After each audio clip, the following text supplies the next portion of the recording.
哥林多後書第4章。既然上帝憐憫我哋，將這職務交俾我哋，我哋就無失志。我哋棄絕一切唔知見受、唔敢見人嘅事，我哋無行詭詐嘅事，也無曲解上帝嘅道理。反轉，在上帝面前，我哋使真理公開顯明出來，用自家嘅行為來啟發得撒嘅良心。就算我哋所傳嘅福音有難了解嘅所在，也只有嗰度向滅亡走定去嘅人真唔了解。嗰度人唔信，係因為這世間嘅生命使佢哋嘅心眼長命，害佢哋看唔到福音嘅光。福音所顯出嘅就是基督嘅榮光，基督係上帝嘅真相。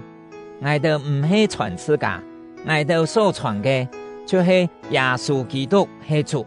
為到耶穌嘅緣故，我哋常做義道嘅僕人，吩咐我要講對烏暗中走出來嘅上帝，就是照講我哋內心嘅上帝，佢使我哋認識上帝嘅榮光，顯在耶穌基督嘅面當。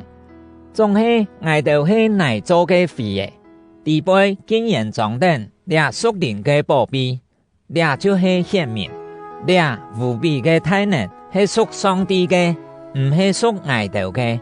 我哋遇到各種嘅困難，總係無本其砸碎，常常疑惑，總係無切望，有千多對鐵，總係無數希切，本人大王，總係無事。我哋嘅身體常常帶定耶穌嘅死，本耶穌嘅生命也顯明在我哋嘅身上，因為我哋恆常嘅時節，為耶穌嘅緣故，常常有死亡嘅危險。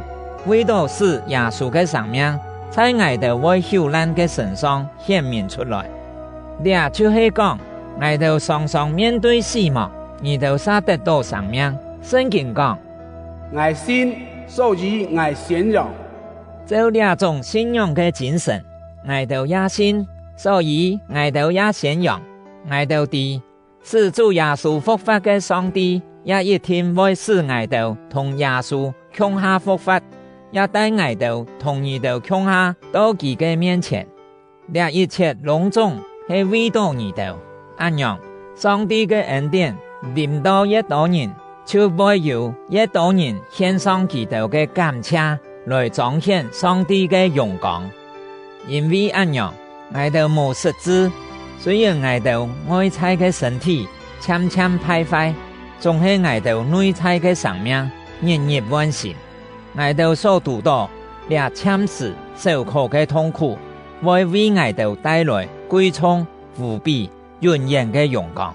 我哋所注目嘅唔係看得到嘅，係看唔到嘅，因為看得到嘅係참事嘅，看唔到嘅真係永遠嘅。